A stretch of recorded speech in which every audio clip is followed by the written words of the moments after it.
Bonjour à tous. Alors, bienvenue pour ce troisième épisode du séminaire 4 sur la retouche photographique, un mal nécessaire.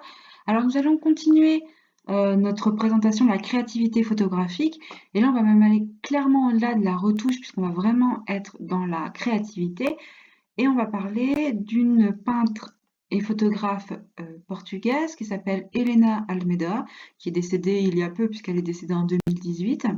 Alors, Helena Almeida, elle est née en 1934 à Lisbonne et elle va au départ faire des études pour être peintre, hein. Elle est diplômée d'un cursus en peinture de l'Université de Lisbonne et elle a déjà en fait un environnement artistique très intéressant puisque son père est sculpteur, hein, c'est Leopoldo de Almeida, qui va l'employer, si je puis dire, pour être modèle de plusieurs de ses sculptures. Et donc elle a l'habitude déjà de se mettre en scène et pour la réalisation de sculptures et dans l'atelier de son papa. Donc au début, elle va partir pour être peintre et elle va reprendre l'atelier de son père à Lisbonne où elle travaillera jusqu'à la fin de sa vie. Alors là, je vous ai mis deux exemples de photographies. On voit la mise en scène et la peinture. Alors pourquoi ces deux photographies? Parce que c'est clairement ce que l'on va étudier aujourd'hui. Je voudrais voir avec vous, dans un premier temps, la question de la mise en scène photographique, puisqu'elle va passer en 1969 de la peinture à la photographie. Je vous expliquerai dans 2 petites minutes pourquoi. Et la deuxième chose que je voudrais voir, c'est, on voit par exemple sur la photo de droite que vous avez ici, qu'à la fois nous avons de la peinture et de la photographie. Donc je voudrais savoir si c'est une peinture photographique ou une photographie peinte. Donc ça sera notre deuxième partie. Alors, pour toutes les questions qu'on s'était posées déjà dans le séminaire et même sur le site via les petites vidéos, on s'était posé la question de la vérité photographique. Et là, c'est assez intéressant parce que, en fait, Helena Almeida, donc, elle débute par la peinture. Là, on a deux œuvres exposées au Jeu de Paume lors de l'exposition Corpus en 2016. Et on voit que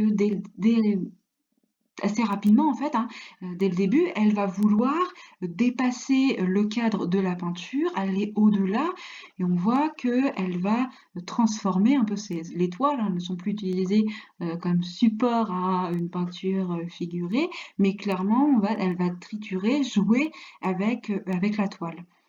Et donc très rapidement, elle va vouloir dépasser justement l'espace qui est donné par la toile et qui est assez restreinte, mais également devenir non plus l'exécutant d'une œuvre, mais l'œuvre elle-même. Et donc en 1969, elle va s'emparer du médium photographique et on voit qu'elle se met en scène et elle va clairement définir son idée, c'est-à-dire qu'elle veut devenir l'œuvre elle-même et on voit qu'elle se déguise en toile humaine, si je puis dire, puisqu'elle a une toile sur le devant, elle est habillée donc en blanc et donc elle joue à la toile vivante. Et donc ça va être clairement ce qui va progressivement faire l'œuvre d'Helena Almeida. On voit par exemple sur l'autre diapositive, là ici, elle joue avec la toile, hein, la toile est transparente et elle se met derrière, elle passe devant et on voit que la photographie lui permet de se mettre en scène, mais également de jouer avec la série et de pouvoir animer et dépasser l'espace de la peinture, puisqu'on a toujours le même cadre de la toile, mais on a 9 photographies qui montrent 9 moments différents de mise en scène autour de la toile, et donc on voit qu'elle dépasse complètement l'espace de la peinture. Et progressivement, elle va aller au-delà de la peinture et de la toile peinte, et elle va utiliser la série photographique. Là, par exemple, en 1998, elle se met en scène, hein, donc on n'est plus sur la photographie qui nous montre la vérité, la réalité de ce que l'on peut voir. Là, Helena Almeida crée la vérité. Elle crée ce que le regardeur doit voir. Et donc, elle se met en scène. Donc, on voit, pas forcément très bien, mais on voit en fait la série photographique où elle est allongée dans son atelier sur le sol. Alors, elle porte toujours une robe noire. Sur la première photo, elle porte une robe blanche, mais par la suite, elle va mettre une robe noire qui est toujours la même. Et parce qu'elle pense que sa personne n'est pas importante en fait. Elle met juste son corps en scène pour pouvoir montrer que c'est elle l'œuvre, c'est son corps qui est l'œuvre, et en même temps qu'elle veut dépasser l'espace par la série, par la chorégraphie, par le mouvement en fait. Et donc en fait là par exemple on le voit sur la première photo que vous voyez à gauche, elle est allongée sur le sol devant un des murs de son atelier et on voit le haut de son crâne hein, sur le devant. Puis après on va voir ses pieds, puis après elle va recourber les jambes, puis elle va tourner progressivement. Après elle est sur le ventre, face à vous, elle est sur le ventre et elle tourne comme les aiguilles d'une montre progressivement. Donc on voit le mouvement, la chorégraphie qui se fait, ce qui ne serait pas possible avec une toile peinte, mais que la photographie, par la multitude des prises photographiques, lui permet de réaliser. Donc là, on n'est plus simplement dans la retouche, là il n'y a pas de question de retouche en fait, on est clairement dans la mise en scène et donc ça pose la question de la vérité photographique et là on est clairement dans de la créativité photographique puisque la photographie permet de dépasser le cadre de la toile. Alors il ne faut pas penser que tout ça est fait au fur et à mesure, comme ça, elle est devant l'appareil photo et puis son époux, c'est lui qui appuie sur le déclencheur, appuie comme ça et puis elle fait n'importe quoi. Non, non, c'est extrêmement structuré. Elle a gardé peut-être de sa pratique de la peinture la manie de faire énormément de croquis, énormément de dessins et donc elle a tout prévu, chaque mouvement est prévu comme les chorégraphes hein, quand ils font une sorte de partition en fait du mouvement. Je ne sais pas si vous avez déjà vu ça, mais les chorégraphes écrivent au fur et à mesure la partition hein, de leur chorégraphie. Et donc là, c'est un petit peu pareil, elle va faire énormément de dessins, comme là, vous avez un exemple, pour, voilà, elle met même les différents traits de peinture qu'il y aura. Alors c'est justement la deuxième question qui va se poser. Est-ce que c'est une peinture photographique ou une photographie peinte? Pourquoi j'ai posé cette question? Plutôt par rapport à cette série-là. Au début, elle joue avec la toile et progressivement la photographie va faire d'elle l'œuvre. Et on voit d'ailleurs dans la dernière série que c'est vraiment elle qui devient l'œuvre photographique. Mais la peinture va encore s'inviter dans les années 70 dans la photographie, puisque dans l'épreuve photographique, puisqu'elle va peindre sur la photographie et la peinture va jouer un rôle dans la vérité et dans la signification de la photographie. Là, on voit par exemple, elle a son pinceau, elle peint et on ne pourrait pas comprendre véritablement la photographie sans l'ajout de la peinture. Donc là, ce n'est plus une retouche, c'est vraiment de la créativité photographique.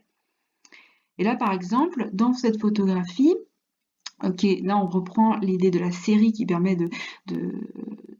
d'arrêter la limitation de l'espace, mais on a en même temps, donc voilà, on la voit faire son petit trait de peinture bleue et après elle va se mettre derrière ce trait, enfin, donc elle va redessiner sur chacune des photographies et elle va avaler la photographie puisque c'est vraiment l'idée d'Elena Almeida, ça va être la peinture n'est plus le médium qui lui permet de réaliser vraiment sa créativité, elle va aller vers la photographie, devenir elle-même l'œuvre et donc elle avale la peinture pour montrer justement cette idée que elle fait sienne la peinture pour aller au-delà de cette pratique de peintre qu'elle avait au départ. Alors cette idée du bleu aussi, c'est intéressant. On a beaucoup parlé du bleu clin, on a parlé aussi du manteau de la Vierge pour expliquer ce bleu, mais c'est aussi intéressant du point de vue de l'histoire de la photographie, parce que il faut savoir que dans les débuts de la photographie, dans les années 1850, on va commencer la photographie sur papier, c'est les tout débuts, et on essaye d'avoir le plus beau noir. Et on a un souci, c'est que en fait, l'œil va tirer le noir vers le bleu par un effet optique en fait. Et donc on n'arrive pas à stabiliser suffisamment le noir pour ne pas avoir cet effet bleu. Et donc on va chercher par tous les moyens, par des virages à l'or, par des virages aux platines, à ne plus avoir ce bleu dans la photographie. Et j'ai trouvé ça intéressant de voir que justement elle choisit ce bleu. Bon, c'est pas forcément l'explication peut-être qu'elle aurait donnée elle-même, hein, mais pour moi, en tant qu'historienne de la photographie et par rapport à l'histoire de la photographie, je trouve ça intéressant que ce soit ce bleu justement qu'elle ait choisi et qu'elle ajoute ici. Enfin, c'est une parenthèse. Mais on voit bien donc là, elle avale la peinture pour pouvoir faire sienne la créativité et aller vers la photographie, vers la série. Et là, on pourrait même revenir vers la série que je vous montrais tout à l'heure, où Il y a même plus de peinture en fait, elle n'existe plus, elle va avaler la peinture, elle va, vraiment, aller vers la photographie. Alors c'est intéressant de voir ce développement de la peinture vers la photographie avec un jeu sur la série, sur la peinture qui vient sur la photographie mais qui petit à petit va être supprimée. Donc je trouve ça assez intéressant du point de vue de la créativité photographique parce qu'on met toujours en lien la peinture et la photographie et là c'est clairement le cas, mais la peinture va être avalée au profit d'une créativité photographique et d'une création photographique. Je trouve ça assez intéressant et là, on est plus sur de la retouche, hein, mais là, on va vraiment sur au-delà de tout ce qu'on aurait pu imaginer.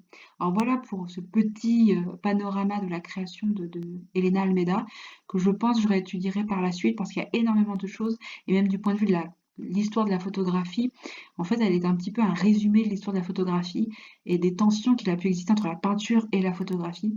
Et donc, je trouve ça vraiment très intéressant. J'espère que ça vous aura intéressé aussi. N'hésitez pas à aller rechercher des choses à côté, hein. C'est une artiste très très passionnante. Donc voilà, je vous souhaite une très bonne semaine. Nous nous retrouvons la semaine prochaine avec Denis Bria pour le dernier volet de cette série. Et après, on passera à Pierre et Gilles. Donc voilà, je vous souhaite une bonne semaine. Au revoir!